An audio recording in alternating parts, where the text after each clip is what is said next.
সময়ে এই সহিংসতার ঘটনা ঘটেছে যখন যুক্তরাষ্ট্রের গোয়েন্দা প্রধান তুলসী গ্যাবার্ড দিল্লিতে অবস্থান করছিলেন এবং বাংলাদেশ নিয়ে উদ্বেগ জানিয়েছিলেন।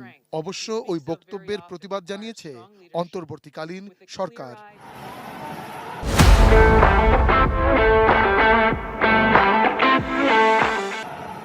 ঘটনার শুরু সোমবার রাতে। কট্টর হিন্দুত্ববাদী গোষ্ঠী বিশ্ব হিন্দু পরিষদ ও বজরং দলের সমর্থকরা মহারাষ্ট্র থেকে আওরঙ্গজেবের সমাধি অপসারণের দাবিতে বিক্ষোভ করে। বিভিন্ন স্লোগান দিয়ে আওরঙ্গজেবের ছবি ও প্রতীকী সমাধিতে আগুন ধরিয়ে দেয় তারা। এ সময় বেশ কয়েকটি গাড়ি ও দোকানে অগ্নিসংযোগের ঘটনার পরই এলাকা জুড়ে উত্তেজনা ছড়িয়ে পড়ে।